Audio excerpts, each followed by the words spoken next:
Hello and welcome to another episode of Study of X, the bi-weekly X-Men podcast where we go through the Krakoa era of X-Men comics in a rough chronological order.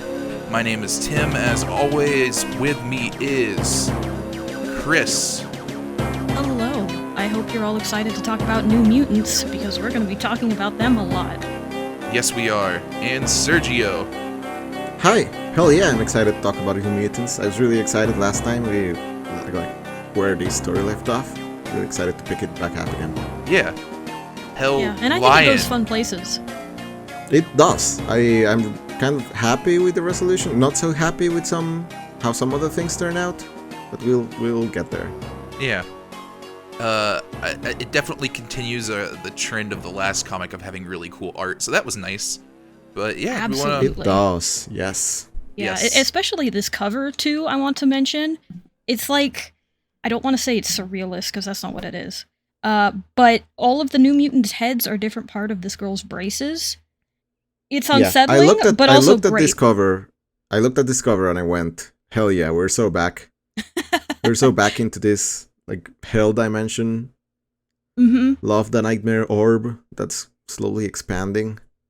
We all love it. We all worship vibes. it. Yes, That's what we do here vibes coming from that orb. At Study of X. That's what we do here.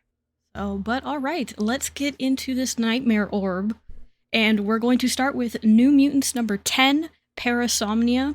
It was released back in June of 2020 and is still written by Ed Bryson.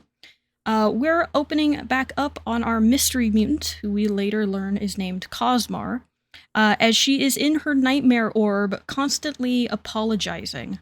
And her words are being spread to everybody else that is also caught in this nightmare orb with her. I know this is getting ahead, but you just mentioned it. Do you think this is, like, her actual name? Not her human name, because they mentioned a missing girl last issue. Okay, but I mean, did they, in the middle of, like, de-traumatizing her, like, handling her and bringing her back to Krakoa, take a pause for a minute for her to decide her mutant name? How does this work? I'm not sure. How, like, didn't they have better things to do than sit her down and say, hey, you can only get to Krakoa if you have a mutant name. We cannot bring you in, we cannot give you any treatment if you don't have a mutant name. I wonder, in a world with superheroes, do you think you just, like, kind of come up with a name just regardless of, like, if you have powers or not? Like a what if? Yeah, like if I was a superhero, I would be Cosmar. I think that's too fitting, like, to be a cold shot like that. Yeah. Maybe someone sat down and, like, thought of it and was just like, hey, what do you think of Cosmar as a name? And she was like, I don't care. And then we just kind of moved on. I said, sounds good. Yeah, I don't care. My parents are dead, and I can make this nightmare bubble. I don't care.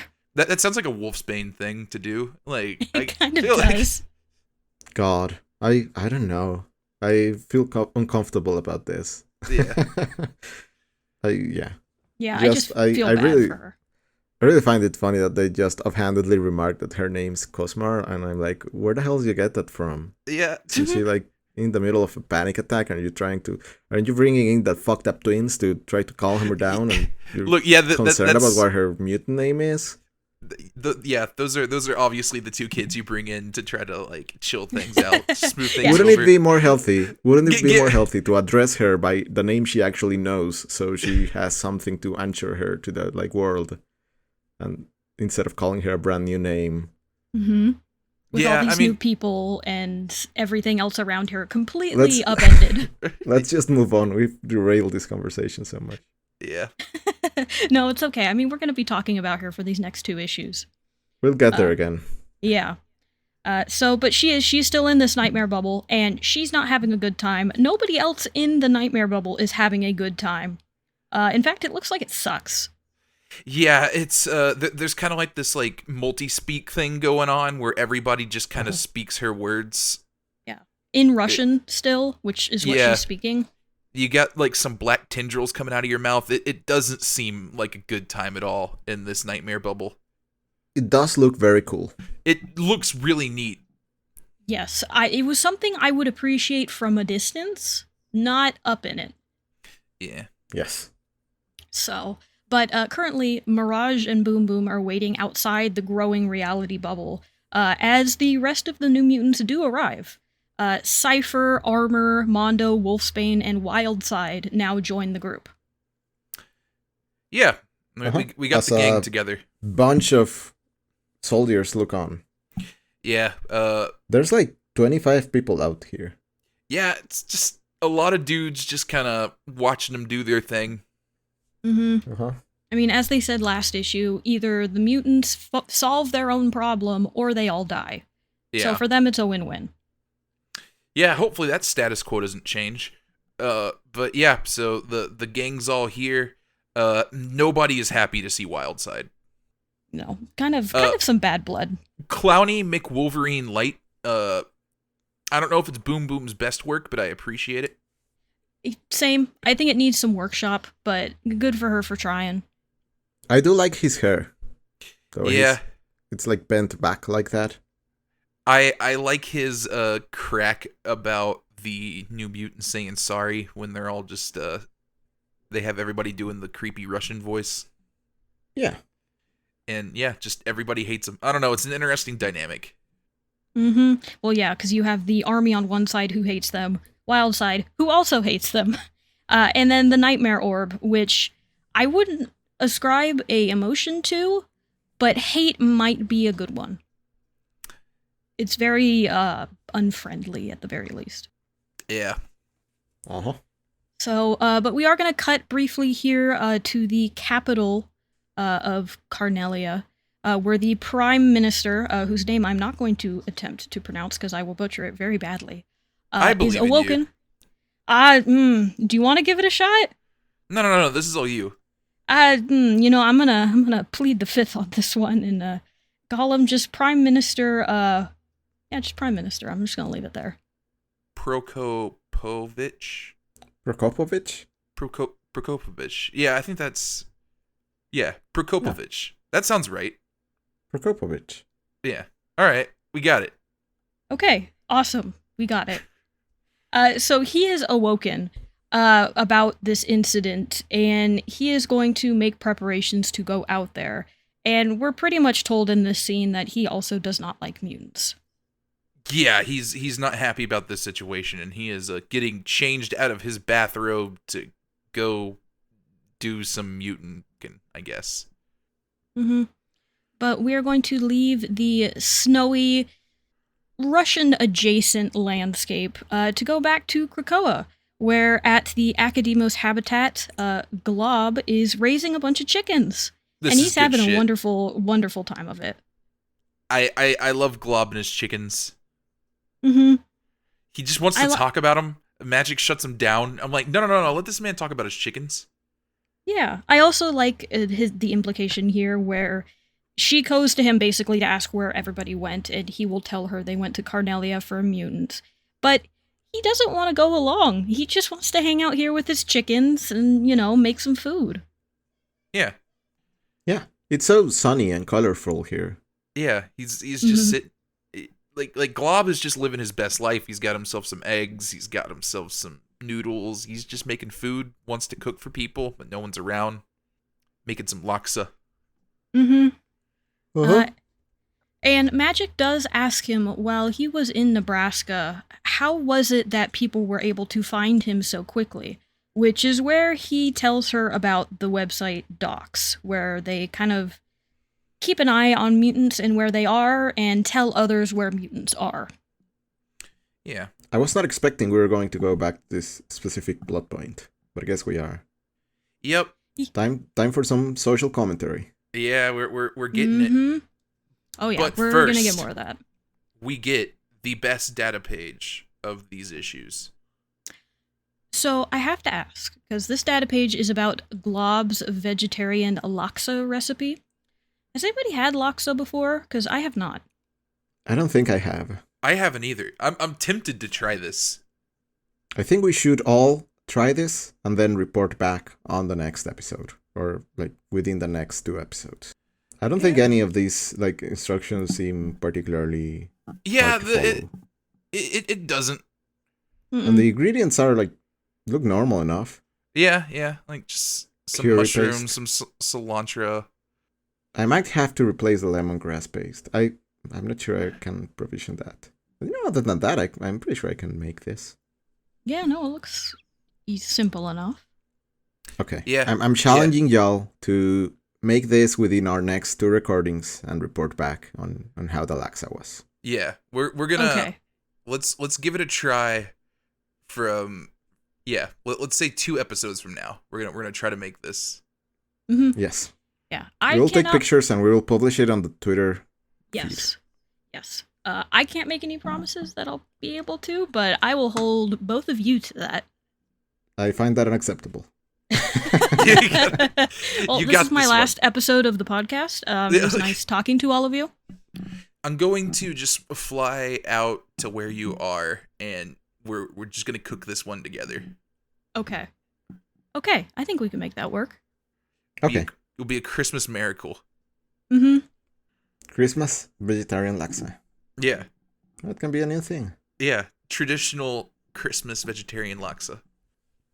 But yeah, so moving on from the laksa, we're back in staring at the nightmare orb. Doug's just kind of looking at it.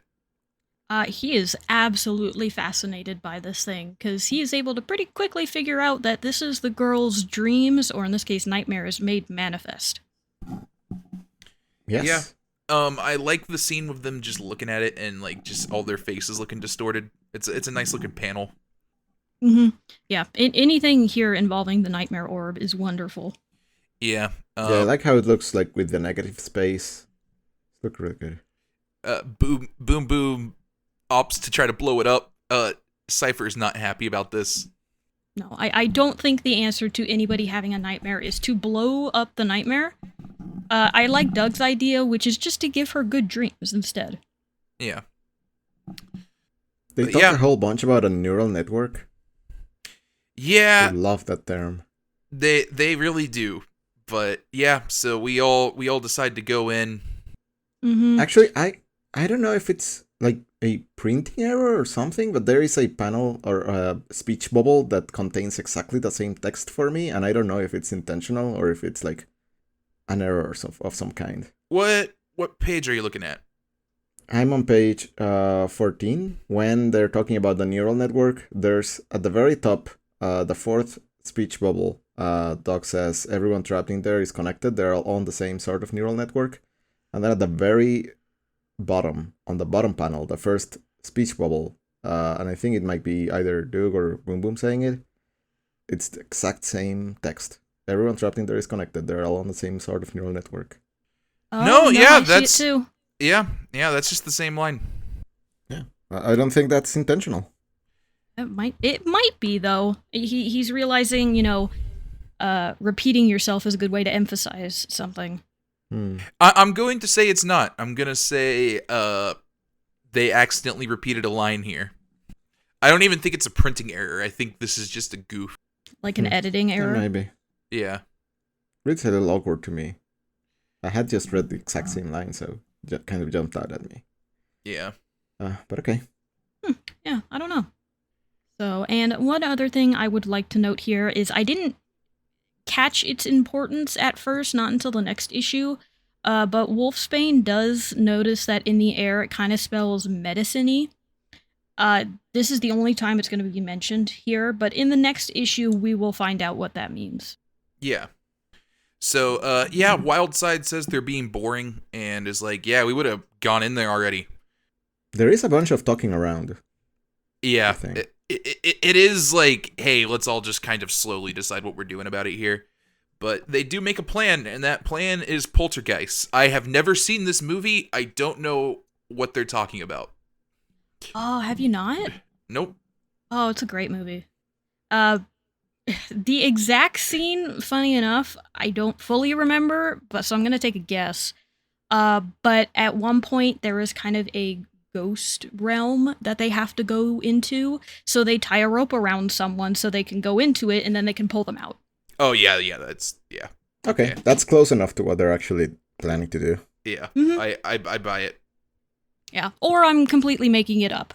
You should watch Poltergeist to find out, because, again, classic, wonderful movie. So, but as this is being decided, the Prime Minister arrives and gives a news interview blaming the mutants and calling this a false flag by the mutants, and that they're doing this completely on purpose. Yeah. Not a big fan of him here. Nope. But yeah, his idea is that they're trying to show we're vulnerable. We refuse the Krakoan drugs. This is their way to like make a whole show about it. So the thing that stood out to me about what he says is the bit where he says, "As though we're just some American idea of a backwoods Eastern European country, too ignorant and naive to see through this." And I don't know if that's too heavy-handed a joke.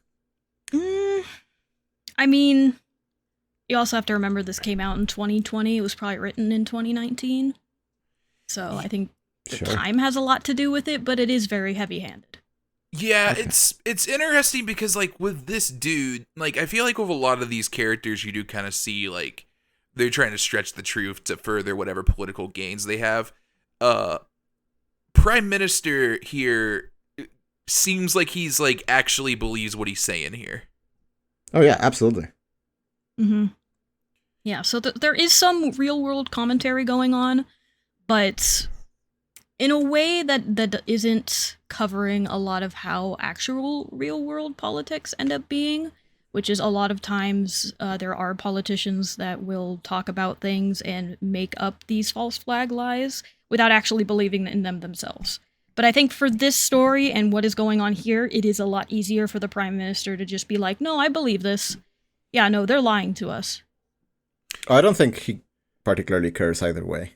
Yeah, I kind of don't think so either, but it does seem like he is very certain of what he's saying here. Interesting kind of commentary here for the media. He very much cozies up to them at first and gets mad when they're showing the mutants as not being evil, so you kind of got that going on. Uh-huh.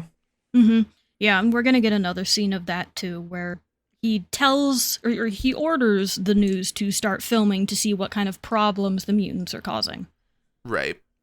Yeah, I mean, we're going to see this intertwine with the Docs stuff later on too. Mm-hmm. Right. Also goes and yells at the cops, or I think these are cops, I don't know what these guys are, about how they're just letting them do this. And, orders everybody to be arrested. Mm-hmm. Mm-hmm. So, but we'll get to that problem soon, because we are at the data page where Docs has come back. And this time it's basically almost a summary of what we just saw. It mimics a lot of alt-right style articles that were very prevalent in the time, at the time in the United States. This one, it references what happened in Nebraska, saying that mutants killed a bunch of people, and then, applauds the Prime Minister here for catching these evil mutants in their false flag plots and taking a stand against them. Yeah. Yeah. Yeah, not much to this data page. It's the article was written like from the point of view of someone who does not seem on the level. Yeah, this is Russia manipulation stuff. Mm-hmm. A classic straight from 2019. Straight from 2019, yep. But yeah, so we're back to the plot, and we're getting ready to go in. Armor has her armor around Doug, Wildside, and Mondo, and we got our rope tied to us, and it's black hole time. I don't remember the armor working this way before, but I think it's pretty cool that you can fit multiple people in there. Yeah, I do too. Everybody get in the mech. Mm-hmm. Yeah. Yeah, it's fun. So, and we do get briefly here of Wolfsbane and Boom Boom trying to hold off the military here while this plan is going into motion. It doesn't look like it's working, but hey, we need to solve this nightmare sphere first. And we do get this beautiful 2-page look at the gang basically running into the nightmare sphere and just everything in it. You have some of the guards. You have, some of our other mutant friends in here, and it is a nightmarish hellscape like you would imagine it. It looks great. I love it. Yeah, it's good stuff. Mm-hmm. There's some visual foreshadowing of where we're going to go in a little bit. Oh, yeah. Yeah. And you can also get the glimpses in here that this is the mind of a child because you have some childlike drawings everywhere Yes. and all of that going on. There's a fucked up frog. Mm-hmm. Yeah, I don't know what his specific nightmare-inducing property is, but he's cool. He's a cool little guy. Yeah, just hanging out. Got some little blobs of stuff on him. Hmm? Yeah. But yeah, this is a gorgeous spread here. The art in this issue is very good. Yeah, lovely. But yeah, thankfully we have encountered our nightmare mutant. Mm-hmm. She is asleep in the center, and as they all approach, we get to learn a little bit more of their plan. They're going to have Wildside use his powers to induce good dreams in her, and hopefully break the spell that everybody is caught in. However, before he is able to touch her, so he can use his powers, she wakes up briefly, and the nightmare itself attacks Armor. Yeah, things are not going well. Everybody's kind of just trapped in this mech suit here we got going on, and can't really do much about it. Mm-hmm. Yeah, the some of the nightmare creatures here almost remind me of deep sea fish that you would see sometimes, but they're neon colors up against this black background. One of them does cut the rope that is their safety line, so they are trapped in there, and Armor is beginning to lose consciousness because she can only keep her power up for so long, and her getting hurt while that is happening means time goes by a lot quicker. Things aren't doing too hot. Yeah, I like Danny here as well when just her reaction to pulling out this rope. It just, yeah, things are not going well. No. But yeah, we end off this issue with Karma waking up and seeing her parents, who are no longer alive, talking to her. It is actually her mother and her brother. Oh, Yes. right, yeah. Yeah, and they are very happy to see her in this hellish nightmare-scape. Yeah, and that is the end of issue 10. Mm-hmm. Yeah, a good one. I Yeah. really like that one. Yeah, fun issue, building more on it. We get to see Doc's back again, as they're going to be building more on that. But I really think the art really carries a lot of this. Cosmar, as we're going to learn her name. Not much to her so far, other than, a new mutant. She can't control her powers, which is a story that's been done before. But I think without the art, I don't know if I would like it so much. I don't know. I still think I would enjoy this story. I think it's a solid story. The art definitely is like elevating it, but that's kind of what art should do. Yeah, the thing that does it for me is how fucked up her powers are. Yeah. Just completely wild concept. It's not just throw fire guy. Yeah, it's like Or- she made a nightmare orb and stuff gets real weird when you go in there. Mm-hmm. Yeah, she's got a pretty unique design. Yes. I want to learn more about her. Even if we haven't really gotten any exposition from her or whatever, it's kind of appealing in terms of being something completely different from what we're accustomed to. Yeah. I guess there are other mutants with wild powers. I'm not saying this is the first visual showcase that we've seen in the way of wild powers, but I do like there being a new fucked up one. Right. Mm-hmm. Mm-hmm. Yeah, sometimes it's nice to just change the status quo just for a little bit, to see how things could be different. So, but I'm going to jump into New Mutants number 11 here because it does pick off right where number 10 drops off. This one is called Ice Cream Dreams, and this issue actually marks 1 year since House of X was first released. So everything we have read up until this point is all of the stuff that came out within a year's time of this whole Krakoa era starting. Oh, wow. That's cool. That's interesting. Yeah, no, comes up pretty fast. There's a lot of stuff that they released in that time frame. A lot of comics. We had one start and end. We have new ones starting. Just a lot of stuff going on over at the X desk at the time at Marvel. Yeah, I would have guessed we were more than a year into this whole thing. Yeah, no, I do think really what kind of pushes it here is we did have that gap with COVID. So this would not have normally been the 1 year mark issue, but because everything was paused for so long, they did have, they had to wait a bit. Yeah. Okay, cool. So I've come a long way. Oh, yeah. Yep. Started without Resurrection of Dead Mutants, and now here we are with Resurrection of Dead Mutants. Fun stuff going on. We have the CIA, and also there's now just a mutant with bad dreams. Yeah. Yeah. We started trying to build something new, a new culture, and we're back at the US versus Russians. Yeah. Yep. So this one was released in July of 2020 and is still written by Ed Bryson. And we're opening up again exactly where we left off, which is Armor seeing her mother and brother in the nightmare as her protection fades and the nightmare grabs a hold of her. Gotta say, they last way longer outside of the armor than the previous group did. Yeah. They have a bunch of, time to do stuff. Yeah, time gets a little funky, for comic book purposes. Yes. Because Armor is pretty much immediately taken into this. Doug, Wildside, and Mondo are able to survive for a little while. Mondo actually does grab hold of parts of Armor's armor and is able to shield himself with it, so he's able to continue to exist within this space.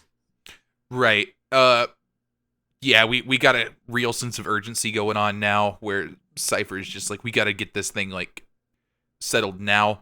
But before we can really get started too much, Doug gets dragged away. Uh-huh. So we're down to the dream team here of Wildside and Mondo. Mm-hmm. The guy who is an asshole and the guy who doesn't like to fight. Yeah. So, but meanwhile, outside, Wolfsbane and Boom Boom are trying to talk the army down, but they absolutely do not have any success. And in fact, they all start fighting. This is where the Prime Minister comes in and berates the news crew, telling them that they need to start filming so they can show the world what the mutants are now doing. Yeah. Say what you want about this Prime Minister. He's really in that action. Yeah, he dude just went right there on the front lines. Yeah, It's like meters away from Boom Boom. Immediately starts flinging explosions around. Yeah, and he's just like, "Hey, get in there and film." Uh-huh. Back in the Nightmare Orb, things are still going bad. But Mondo's kind of getting a handle on it a little bit. Yeah, I did have a question. For Mondo, I thought his power was related to the Earth, and anything he picks up related to the Earth, he can kind of have part of that become him. Does that extend to things that are not related to the Earth? Because it looks like that here. He's able to pick up pieces of Armor's armor and then just reassemble it. Yeah, hold on. I'm going to look up this guy's power set. Yeah, because I'm wondering if his power is more he can grab hold of something and then make his whole body be covered in that. So like if he grabbed a diamond, he could become diamond. Yeah, it's not necessarily Earth, it's just matter absorption in general. Yeah. Got it. Okay, then I had his powers wrong then. Yeah, he's definitely got a armor film on top of himself. Right. Like he's glowy in that sense. Like his whole outline is shining in the way armor does. Mm-hmm. Right. So yeah, I guess they brought him in as kind of a backup, like in case this happened, which maybe a good call. Yeah. No. Smart on Doug's end. Yeah. Wildside starts getting dragged away. Mondo manages to grab him, so we got the people we need, and they get Wildside to our mutant here, and we get some good dreams. Yes. Before we move to that, I really like this bottom panel with the giant eye seeing Wildside and Mondo reflected. Yes. It's fantastic. It's great. Have we talked about her design, actually? I don't know if we have. We've just kind of discussed her, but not the way she looks. Yeah. Let's talk about it a little bit. I think we might have discussed it last issue, but... I think we did. We mentioned she was purple, and that was about it, and she had some of those, weird nightmare tendrils coming off of her. But now that there was definitely an element of her, being obscured, her actual design being obscured a little bit, so we didn't exactly know what she looked like. Yes. Around these issues, she definitely, we can take a big look at her. Yes. So, besides being purple, she has really long black hair, reaching almost down to her feet, really. But the real standout thing is one of her eyes is this huge yellow I mean, it's still an eye, but it doesn't even look like an eye anymore. That just takes up the vast majority of her face. Her other eye is still normal. It's just her right eye is almost... It's not like a goat. It's something almost kind of like similar to that. It really stands out for her. For me, it's almost like insect-like. Yeah. Yeah. I was actually going to say, like, both her eyes are fucked up, but one of them is severely more fucked up. Yeah, one of them is just... It's almost like an It's just amber. big. Yeah. Yeah, almost like that. Yeah. But yeah, it's real cool looking. I want to give a shout out to the braces. I think that's a very cool design choice. Yeah, we did see a picture of her before she was transformed, and she did have braces. It helps to reinforce that, yeah, no, this is still a kid. Yes. She does have these horrifying reality warping powers, but she's still a child here, and we're gonna see that too with these good dreams that she has. There's a boy band here, there's a bunch of plushies, there's a rainbow, a unicorn, a bunch of really silly, teen kind of kid stuff. I see a plushie Black Widow. So good. Ooh, there's a plushie Spider-Man. It's fun. It's a really fun, like, explosion. Yeah. I love this panel. Yeah, just fantastic. 2 pages again, 2 whole pages. Yeah. Our mutant lands on the ground, not having a good time right now. Yeah, part of the good dream stuff, so the teddy bears, the candy, and everything is also now falling to the ground. But our new mutant here is awake, and she is not having a good time. She's apologizing, she doesn't understand what's going on, and she doesn't know what to do. Thankfully, Mirage is there to try and calm her down, even though she can't speak Russian, and calls out for Boom Boom to come over so that they can talk to each other. She needs to know her mutant name. Yeah. Yes. Top priority. How else are we going to figure out what her mutant name is? Now that she's calmed down, or rather, she's at least out of the nightmare bubble, we see there's a design on her big eye. Yeah. It's like a circle crossed by a line. Yeah, like I think that might just be her eye, but yeah, it's Yes, yeah. But it's like, it's become a kind of signifier for an eye rather than an eye, which I think is really interesting and a kind of cool thing to do, given her power set related to dreams. Yeah, no, I agree with that. Semiotic version of an eye. It's really cool. I really like the design. Right. But we do get some glimpses here of the rest of the team. People are exhausted. They can barely stand. People are not doing very well. But it seems like all of the mutants, at least, are alive. And we do get Boom Boom to talk to Cosmar here. And she at least can say enough in Russian to calm her down and say that they are going to help. Also, I just want to shout outs to Wildside for immediately just giving everybody shit. Mm-hmm. Yeah, he's like, I saved the day. Are you not going to thank me or what? Yeah. They should bring this guy more often. I don't know about that. Everybody does not like him. No, they do not. I do like Boom Boom here. I think her saying like the right things to Cosmar is a nice touch. Yeah, like it's kind of a wholesome moment. Yeah, it's smart too. Like, just like, okay, we got someone that can speak Russian. Just comfort her. Yeah, but, and yeah. I do have to say for Boom Boom, because the few times we have seen her, her thing seems to be explode things first, talk second. So to actually see her be like, okay, no, I need to have this personal moment with her was really nice.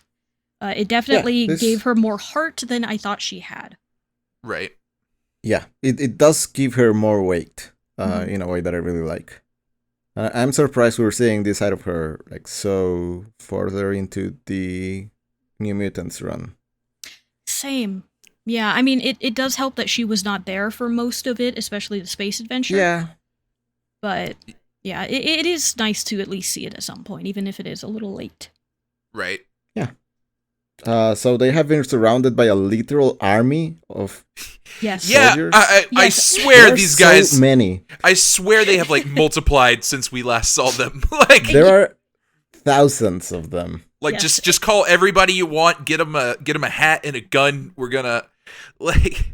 I mean, It's- that might, we joke that might be how it works. It's kind of like how it is here in Los Angeles, but with the cops. If there is something going on, yeah, maybe you'll start out with like 2 cop cars. By the end of it, there's going to be a dozen or more. Because There they are all so hear many. and they all show up. The thing that this reminds me of the most is like Vampire Survivors. Yes. Like, there's a mob, Yeah. like ridiculous numbers of people just ramming them, Yeah. Mhm. I hope one of just them rushing in. gets like the fire breath power up, and that would be a lot of experience right there. Yes. But This yeah. is like the bit where you realize your power-ups are not enough and you're about to lose. Yeah, it's like, we went into an area we were under leveled for. Mhm. Uh-huh. Yeah. We are out of power. We are out of mana. Everybody's tired. Most people can't bring up their powers right now because they are too tired. So they're pretty much going to lose. And Even positioning here is bad. They're in a crater, just surrounded by guys with Uh-huh. guns. yes. Like nothing is on their side here. Yeah, and the army is starting to rush down into the crater to them as they're deciding what to do. And Mirage basically says, we have to surrender. They have the vantage point. We're tired. We will die if we try and fight back right now. We're not even supposed to kill them. Like there's just not much they're gonna be doing here. But swooping in like a hero, Magic pops in, says there will be no surrender. Tells off the army and The Prime Minister yeah. calls him And- out by name, too, which is wonderful. Yeah, just like we will not forget you. Ivan opened fires, but they're gone. Is Magic blocking the bullets with her sword? I don't know if it's the sword as much as this like teleportation magic thing, but yeah, I kind of got that impression. Mm-hmm. She's just so God, cool. there are so many soldiers here. Yeah, Yeah, there are a lot. They even like go into the background of all of the smoke and fog at the end of this panel too. Yes. yeah. It like did they get like 100 guys to show up for this? Like it's kind of silly. So, but we do have a data page here, again from Docs, this time about the Carnelian carnage that has happened. And they identify the mutants involved, as well as a new mutant that they don't have a name for. And it seems that the Prime Minister has issued an arrest warrant for all of these mutants, but they have not got any of them. And we also get a fun addition here at the end of this Docs article of a comment section. That, again, very on the nose as to what it is trying to copy. A lot of alt-right type messaging and writing, as well as the obvious, hey, there are a couple of bots in here. Some of these people aren't real. Some of them are asking questions that are not even related to anything. But still pushing the message that, hey, this is the alt-right, but with a different name. Yeah, I don't know about you guys. I do not want to see that man's dank memes. No, I really don't. Mm-hmm. But yeah, Dave 405 thinks it's a hoax because he's never heard of Carnelia. Yep. K-Rock, don't arrest them, shoot them. I've seen that on way too many articles. Trask was right is a hell of a username. Yeah. That one is a choice to have as your name. But hey, it tells you everything you need to know about that kind of person. Right. I'm almost surprised there is not an obvious like Russian plant. Yeah. username in here. That really does feel like the vibe. Yeah, no, I'm I surprised feel like there should wasn't. have been something either in the body of the article or the comments that revealed that the writer was a Carnelian Yes. contributor. Yes, or something like that. There should be an author entry somewhere with a Russian sounding name, just to really, really push that narrative. Mhm. Right. But Yeah. seeing as they're building this up again, I imagine we're going to see it again. In Yes. fact, towards the end of this, we're kind of going to get a hint at that. So we might get somewhere. We will have to see. Yeah. So we're back on Krakoa. Healer is taking a look at everybody. Mm-hmm. And like I mentioned, when Wolfsbane said that she smelled something medicine-y, it seems that Cosmar is able to produce an anesthetic as part of her powers, which is trying to keep her asleep so the nightmare sphere can continue to grow. And if you get caught in it, you get some of that in you, and it's harder to wake up. Yeah. This is also the moment where we get the name Cosmar. Yes. Yeah, Healer gets corrected when he just says the new mutant, and yeah, we're just calling her Cosmar now. Yeah, Armor somehow knows this. Yep. Yeah, not really explained why, but that is her name and is what people are going to be calling her. I think this is Karma. Oh, is this Karma? Yeah, Armor's all sad in the corner. Oh, yes. Okay, now I see her. That was my mistake. Yeah. But She's got the robot leg. yeah. But yeah, Wildside's like, I see ya. And Armor's not having a good time. Yeah. I don't know 100% about her background, but I do know that her mother and her brother are very dead. So she is having a tough time having seen them again and them acting like they were alive, which is really messed up. Yeah. So it makes sense that she is really struggling with this. Yeah, even when the new mutants win, they come away with the emotional trauma. Mm-hmm. But yeah, that's why Wildside calls them a bunch of babies. Yeah. So we get another data page right after this about a entry from Boom Boom's diary. Yeah, a lot of text here. Some fun stuff, like she calls Cosmar Freddy Krueger, which is fun. We do learn that the security guards in Carnalia apparently died. Those were one of the first ones to be brought up into the nightmare bubble. Unclear how they died, but they're very dead apparently, which sucks. And then she ends it saying maybe she might go back to Brazil. She's not sure. After Nebraska and this, she's kind of feeling adrift. Please don't go back to Brazil. Yeah, we could stay away from that if we want. But yeah, New Mutants haven't been exactly racking up the wins here. No. I mean, they've come away alive, but I mean, like you just said, they're still losing. Yeah. Two things here. I like seeing some more of Boom Boom's like softer side here. Mm-hmm. Really endears me to the character in a way that I hadn't been since ever. And the second observation that I had that kind of stood out to me was I find it interesting how she assesses Power's worth based on like combat ability, and she's thinking about how each power fits in a team. She says everyone knows that a very good team has a leader, a powerhouse, a flyer, a psychic, and a nightmare machine, and I think it's interesting how she can only visualize the worth of a power or put them in a context that is inherently like hostile or like violent, and I think that's interesting. I think that's a very interesting thing, and I don't know if it's going somewhere, and I don't know enough about her character to like know if there is something there beyond that like interesting quip. Yeah, but I think it's a very interesting perspective. Like the way she measures it is that's about where does she fit in a strike team, basically. Right.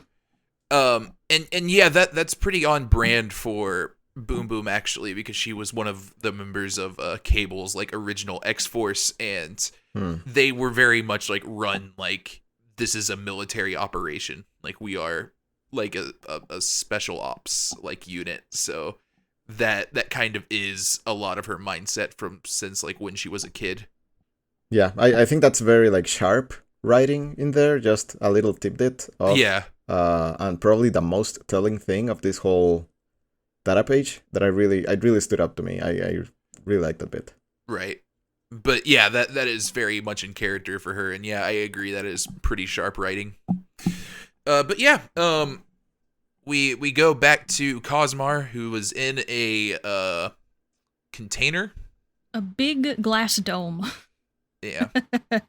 she's got some leaves in there. Yeah, I bet Krakoa probably grew this for them when they asked. But yeah, she is put in here for her safety and the safety of others, because when she falls asleep, her dreams or nightmares just become reality. So, Mirage here is going to have Maxine and Manon make sure that, one, she stays awake, or if she falls asleep, that she has good dreams and not bad ones. Who? I wouldn't leave these two in charge. No. Who suggested this? It's like, yeah, let's let the Nightmare twins do it. Like, I don't know. I don't know. This is so irresponsible. Yeah. Like, maybe everybody else was busy, and they're like, well, we just need something in the meantime for her while we figure out how to work through her trauma of her parents dying. But yeah, no, I wouldn't let these two kids be put in charge of a goldfish. They should not be in charge of another person.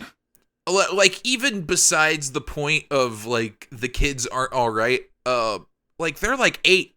Like, yes. What are you doing? Like, surely there's someone else who can take this job.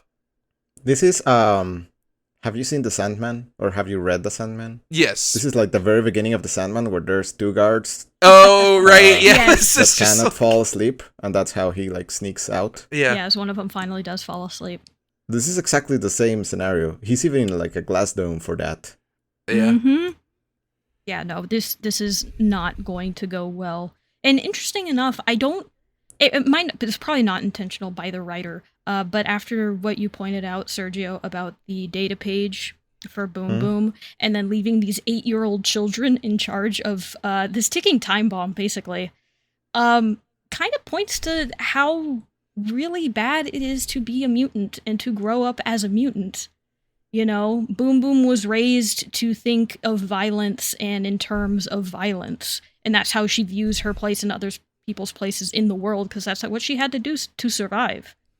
And Krakoa is built on the idea of children should not have to do that or be put through that anymore.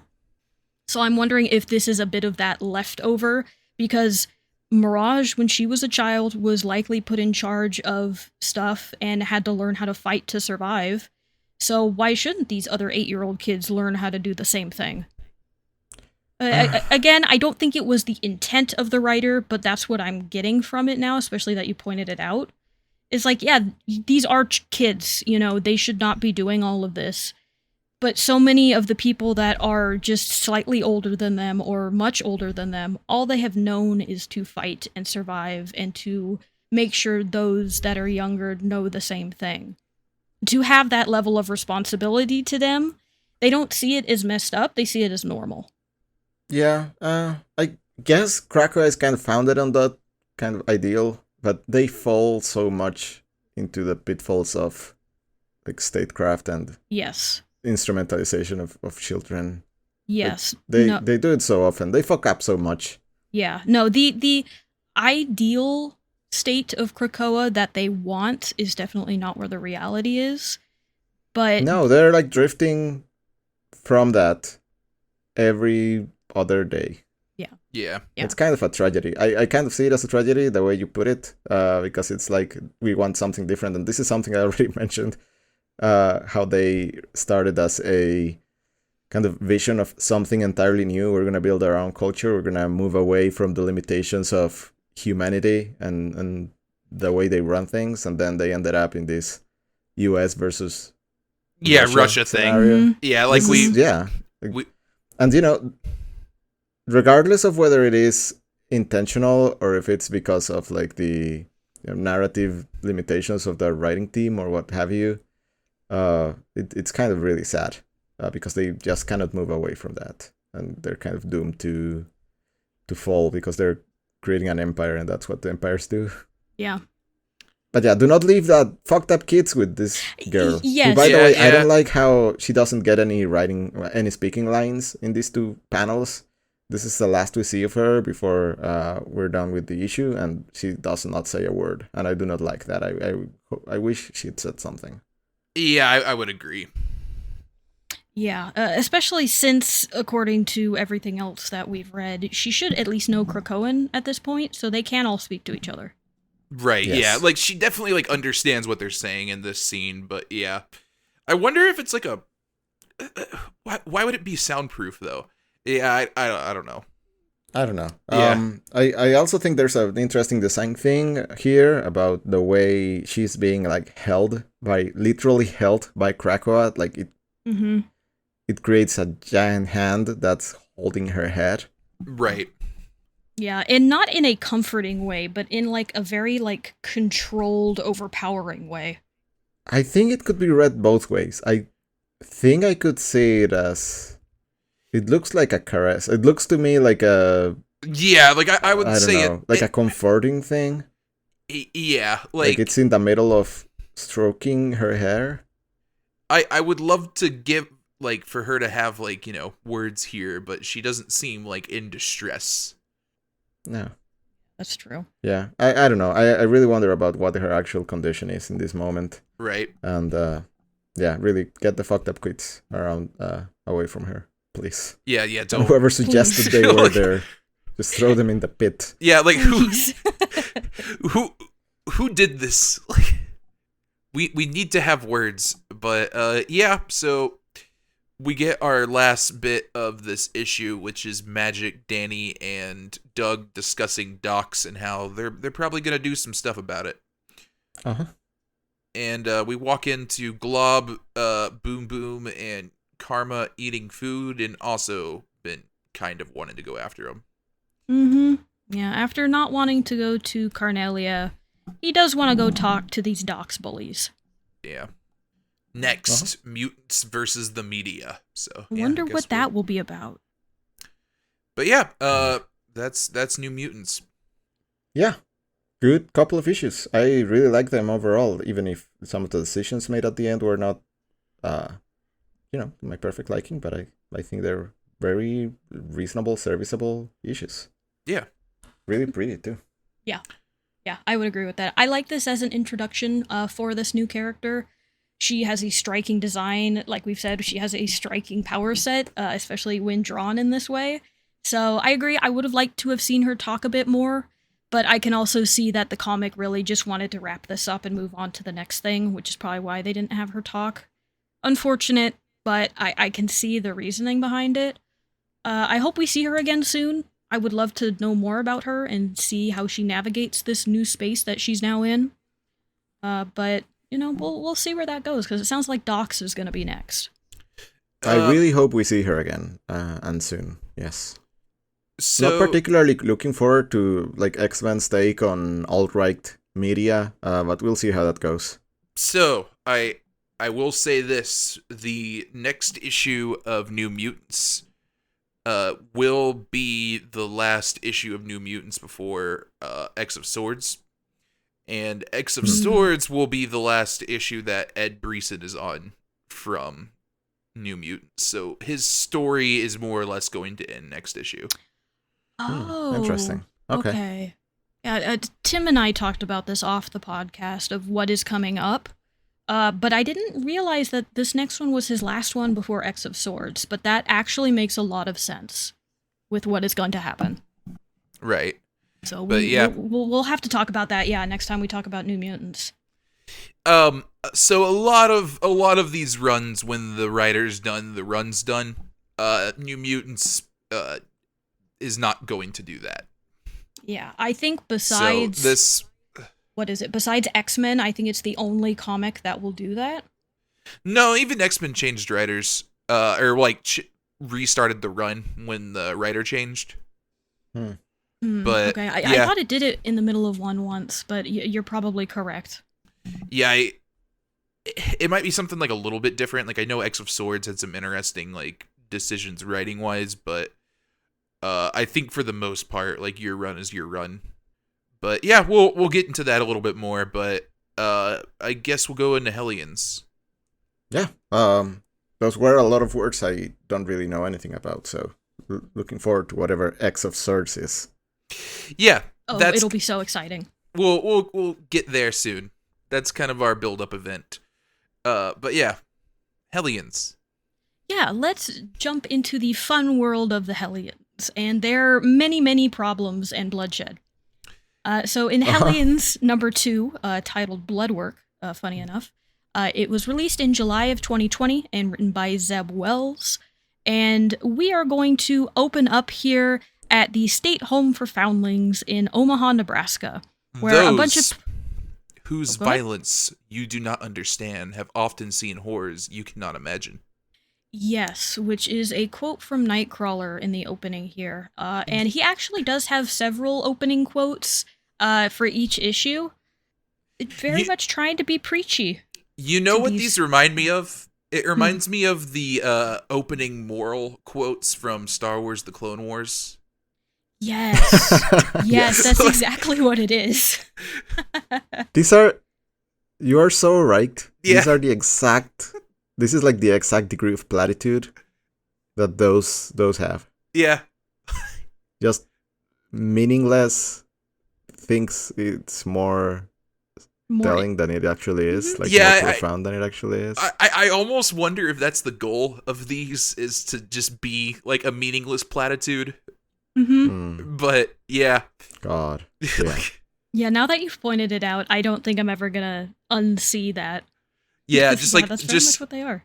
Imagine that quote with like the Star Wars Clone Wars like intro theme playing, and like it's like 100% fits. Yeah.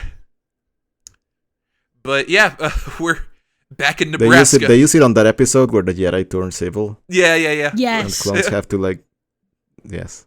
Yeah, have to have the moral dilemma of, do they stand up for all of their brothers dying or not? Yeah. Anyway, we don't get any Jedi here, but we do get the big band of misfits as they walk up to the crime scene. And boy, this is a crew to walk up to a bunch of police officers. Yeah, we don't have any Jedis, but we do have some really fucked up, like, little freaks here. Yeah, Yes. we do. Like, big shout out to Wild Child, just looking like he's about to murder someone. And then almost does immediately. Yeah. Also, we are back in Nebraska. Yeah, I noticed that. Nebraska, not a good time for mutants. If you're a mutant in Nebraska, please leave. But yeah, we stroll in, and Wild Child immediately makes a friend with the dog.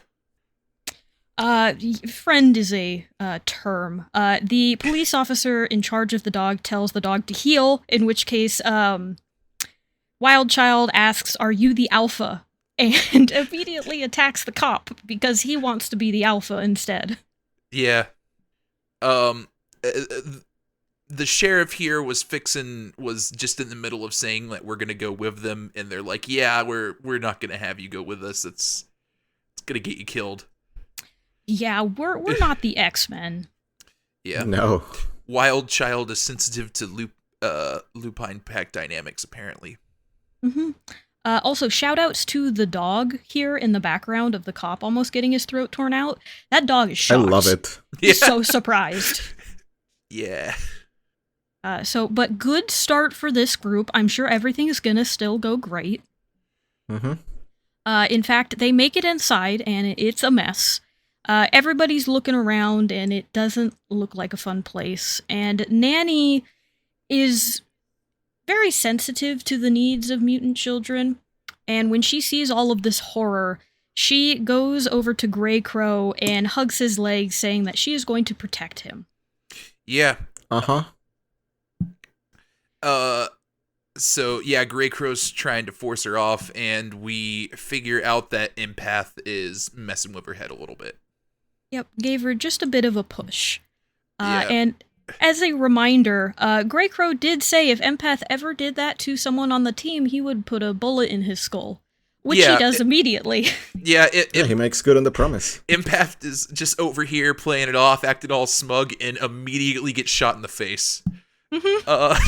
Yeah, there's no hesitation here. There's no conversation. Just boom. blam, smash cut to Havoc saying "come the fuck on." It's brilliant. Like, yeah, it's great. There's just this level of like, well, yeah, obviously he made the promise. And he followed through on it. There's something about the way the scenes are and the way it's just smash cut to it that is perfect. Yeah, it's page turn, empath getting shot in the face, and then just the reactions to that. It's like, yeah, like, Grey Crow probably is gonna keep his promise if you're messing around with people's heads. Yeah, and Quanon is just not happy that she has to file a report about it. Yeah. Nobody is sad that he's dead. So, we're 10 pages in, we're down a member, but we're going deeper in. Yeah, we'll see how this goes. And as the crew is continuing on here, Havoc starts to talk to Quanon about maybe he shouldn't be on this team. He doesn't really fit in with all of these weirdos and murderers. But she disagrees because apparently his mind is an absolute mess. Yeah, and he immediately looks in a mirror and sees just a real messed up version of himself looking back at him. So, laughing evilly. Yeah. Even have the squiggly, text box around it and everything. But he is told to look alive because we are in the creepy cloning room now. Nanny tries to talk to Grey Crow because Grey Crow was born, and reborn of Sinister's bidding, but he doesn't want to talk about it. And instead she tries to apologize for nursing him back there, and he is still not having it because no, you don't want to know that's what she was trying to do. Yeah. Yeah, this is not the team for talking about personal things. No. Not at all. But we are interrupted as it looks like the original Marauders here are hanging upside down from the ceiling with blood dripping out of them. And we get this very interesting couple of panels of somebody using some sort of magic or device, and the Marauders fall to the ground before rising up as zombie-like creatures. Yeah. We go into a data page about them. This has to have been written by Beast, right? I feel like it has to. I was trying to get a feel for who might have written this, and I guess Beast is kind of like the default choice because he tends to write these kind of data pages, but it doesn't really read like him to me. Yeah, maybe it's I don't know. This one's odd. I almost wonder if it's Charles, like, now that I'm, like, thinking about it, because, like, why would Beast have the authority to make this call? Like the bit about, I don't want to sound like Kurt, but I'd be excited to see what could be made of these mutants if they were resurrected with a little love. That doesn't sound like, I don't know. Yeah, I don't know. Maybe that almost doesn't sound like Charles, like, now that I'm thinking about it. Like, but that like, last line feels like it should be the tell. Maybe this is a Magneto thing. No, I don't think so. I don't think Magneto is that into the genetics of all of this. Yeah, I'm not sure, but yeah, this this page is a vibe. The love thing, I think, is just I really like that line. It just shows, like, how they have no idea what's kind of going on here. Yeah, just to summarize this, essentially the problem with the legacy Marauders is when Mr. Sinister kept cloning them and recloning them, he was cloning a clone, and as you keep doing that, the DNA falls apart, therefore the person is not as solid as they should be. Yeah. Like, they're just kind of messy in the head a little bit. I will say, I think it's a little bit subtle, but I like the characterization here of Grey Crow. And, like, it's just this little tidbit about he is going to people to try to get his teammates resurrected. And, like, you don't really get that impression that that's something that he would do, but it's kind of like, I think, like, him being, like, getting attacked by the Morlocks and not really, like, not telling the council that's exactly what happened. There is a little bit of heart in there. It's just very buried. Yeah, I mean, as the database puts it, it's like stoic desperation. Yeah. You know, he does not want to show it, but he is alone, for lack of a better word. Right. We get a breakdown here of the old Marauders as well. Arclight, Riptide, Harpoon, Blockbuster, Prism, and Scrambler. Blockbuster's description is just strong guy. Great description, all I need to know. Yeah. So, but yeah, I don't have a lot of familiarity with the original Marauders. I just kind of know them by name, and that's about it. Well, what bioenergetic, bioluminescent projectiles do you think Harpoon typically makes? I'm gonna take a guess and say arrows. No, that's a good guess, but it's actually harpoons.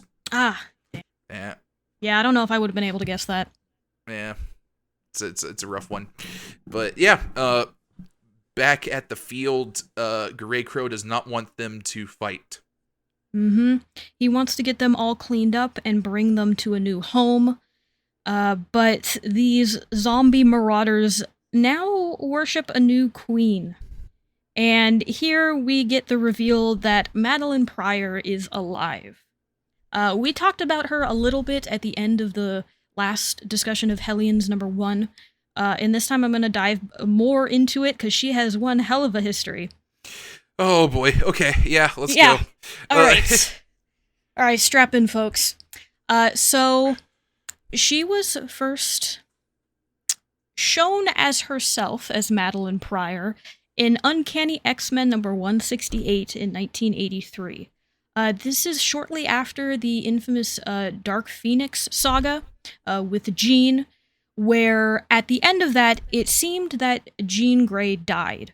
However, they found Jean miraculously reborn somewhere else.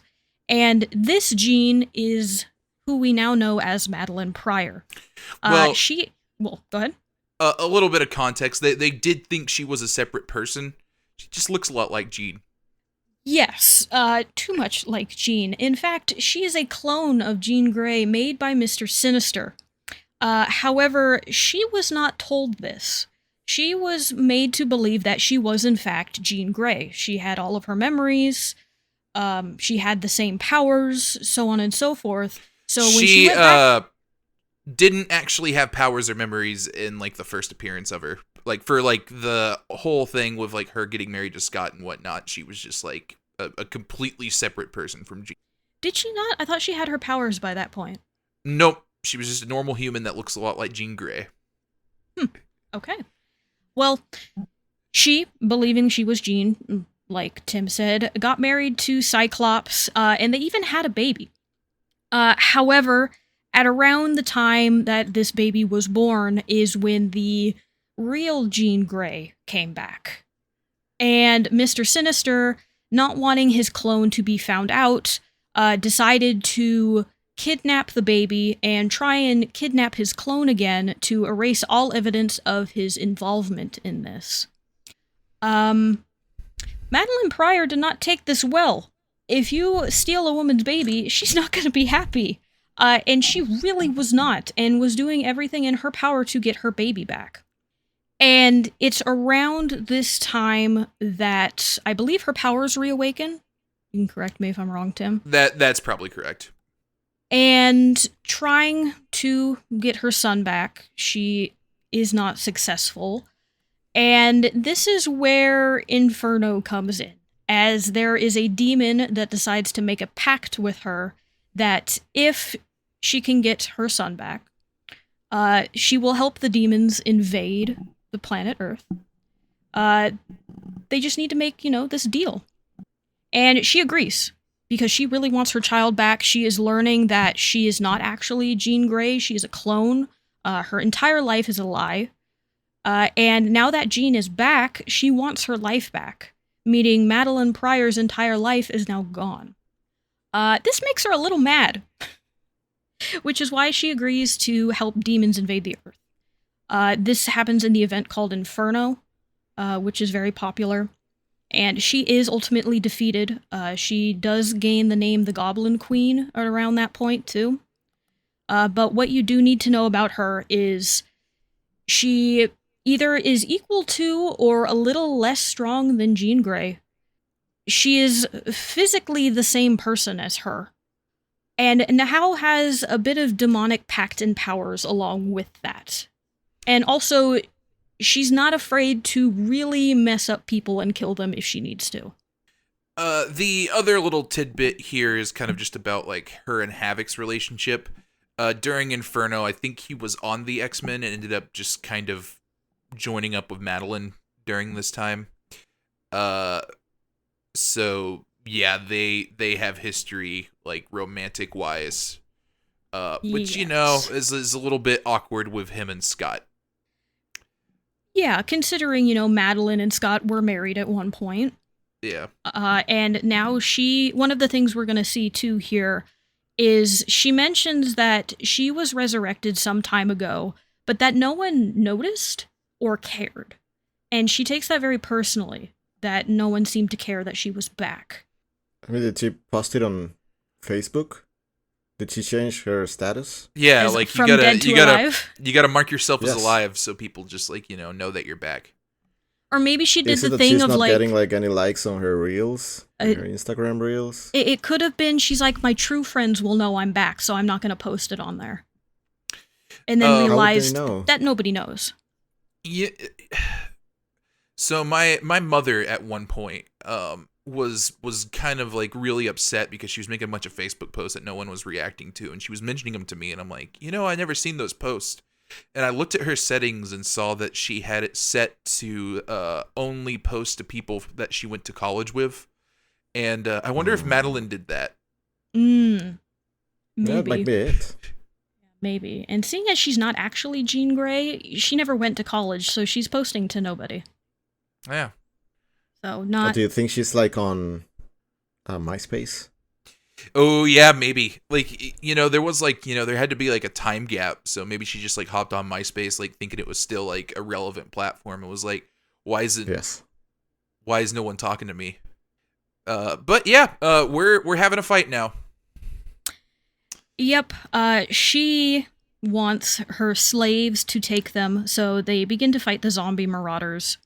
Nanny is immediately taken out of commission as her suit is shut off and scrambled, and she just gets rolled around like an egg.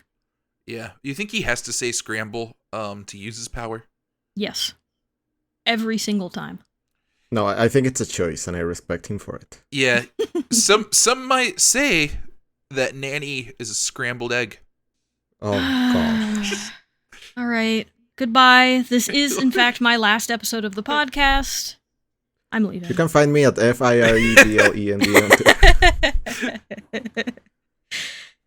All right. The battle rages. The battle rages. For like 7 pages straight. Yes, we get a lovely line here from Orphan Maker of, "That's my nanny, you butthorn." Yeah. He also gets his suit disabled. Yeah. I love this. Havoc realizes that things are not going right with Prism and says like, somebody switch with me, and it's like, no, this is not that kind of team, man. No. Like, maybe if Scott was here and everybody else, yeah, you could tag out with somebody else. But thankfully, it looks like Maddie might still have some feelings for him. Whether those are good for him, I don't think so, because his mouth is instead magicked away. But she saves his life, at least briefly. Also, Prism might be dead. He got kind of shattered here. Yes, I'm going to assume very dead. Yeah. But yeah, she's doing some creepy stuff. He says, "You're bleeding." She gets rid of his mouth and says, "You will too." So, yeah, it might be a threat. A little bit. Maybe he is deserved on this team of misfits. We'll see. The people with the armor suits keep going after Scrambler. Continues not to work out. Yeah, no, bad matchup. Not a good time. And Havoc walks off with Madeline. Yeah, and Quanon is attacked, and she's barely able to keep up. Grey Crow is fighting Arclight, but she is able to disarm him for a moment by pretending to be better before he is stabbed in the back. Yeah. And everybody that isn't Psylocke gets carried away. And Wildchild. Wildchild. Yeah, she hides behind one of the cloning eggs here and waiting for the rest of them to leave. And she notices that Wild Child is there, and that Wild Child smells blood and notices that she is injured. And she, knowing what is coming, is like, do we really have to do this right now? And we end as Wild Child attacks Quanon because she is in a moment of weakness, and that is the time when you strike the Alpha. Remember when the Quiet Council was like, yeah, let's give this sinister idea a shot. Yeah. It's a great plan. Rehabilitation through destruction. I'm sure that's gonna go well. Yeah, this was an attempt was made. I do appreciate how we all clocked this was a disaster, and it immediately became a disaster. It's one of those moments where it's like, it should go this way. Oh, it did? Awesome. Yeah. Yeah.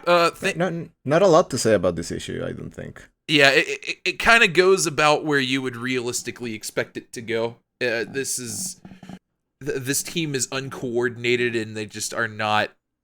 They're not working well together. No, it's harder to find a less gelled together team than this group. Yeah. But yeah, fun times. We'll see who wins this fight of dominance between Quanon and Wild Child. I have a feeling she will, but I'm sure we will find that out next time. Yeah, and next time we will continue this, because on our next episode we will be covering issues 3 and 4 of Hellions and issue 10 of Marauders. Woo! We're gonna go back to our friends at the Marauders. I'm so excited. Oh, remember Marauders? Mm-hmm. Yeah. Yep, that is still there, still a thing. Kate is still dead, as far as we know. We still have not resolved Even though that. we've seen her several times since that happened. Yes, in different issues. Hey, alive and well. Excalibur Kate was a dream, I think. That is yes, correct, yeah. It was a different reality. Yeah, parallel universe Kate. Doesn't count. Okay, I think we've still seen her a couple of yes, times. in Wolverine. Yeah, yes, we saw her there. That, I don't know, shrug. Wasn't she in one of the giant-sized X-Men stuff? I don't think... you know where she was? She was in X-Men/Fantastic Four. Yes, she was there. Okay, yeah, that's right. God, it's been a while. Yeah, and just think that all came out in the span of a year. Yeah. Is all of that story. But yeah, those are our issues for next time. Yeah, excited to get there in 2 weeks' time. Yeah. For our listeners, at least. Yes. So, but I'm excited. Who to knows? read more Who knows Hellions. when we're recording these? Christmas is coming up. Yes. We'll figure it out. By the time you listen to this episode, we have probably recorded something. But until then, it is an ephemeral maybe. Yeah. Uh-huh. But yeah, all right. That's our episode. Do we want to? You guys want to tell them where they can find you? Yes.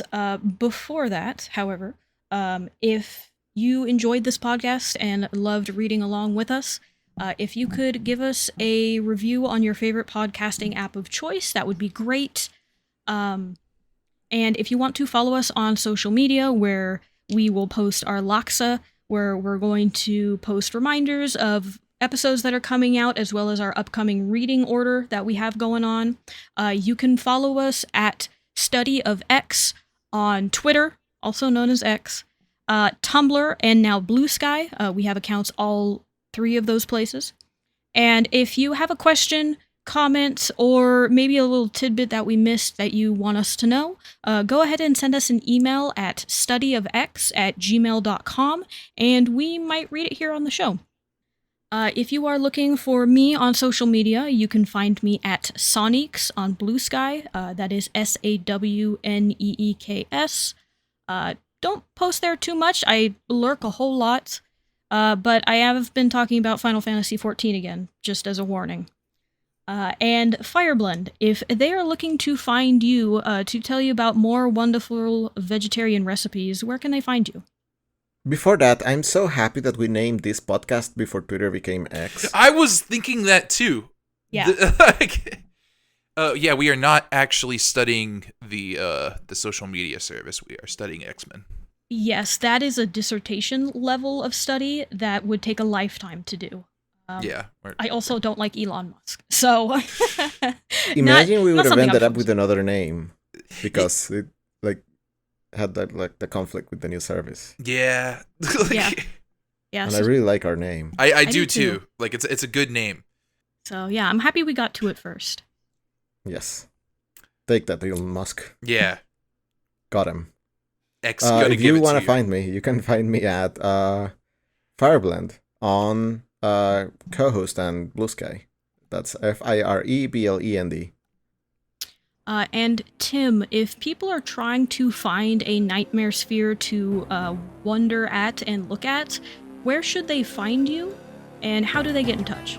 Yeah, you can find me in my nightmares, which is confusingly, just very lost looking around the spice aisle at the grocery store trying to figure out some stuff to make some vegetarian laksa with. Oh, that's what you two are going with? I was expecting a joke about nursing egg. That would have been it would have been good, but I just like, There will be another chance for that. yeah. I'm sure. Oh yeah, I mean, we're going to Hellions next week. I'm sure we can come up with a joke about Nanny. All right. All right, Had a great friends. fall. No, we're gonna stop it here. Yeah. All right, everyone. Bye, mutants. Bye. Bye.